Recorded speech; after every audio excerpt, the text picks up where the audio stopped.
實我媽咪佢都好貪靚嘅，咁佢從細到大都會教我哋點即係着衫啊，點咩係靚啊，咩唔靚啊。咁我平時做嘢我就好似擺 pose 啊，嗰啲 angle 啊，嗰啲都即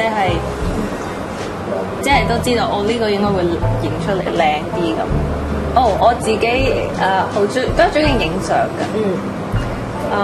因為影相都係一個 arts 嘅而家嘅新嘅 new 好似 art 咁樣一個activity 咯。即係 instead of 你畫畫，你係影啲有好 artistic 嗰啲嘢，咁影得好靚嗰陣時就好開心。咁所以我影相都好中意。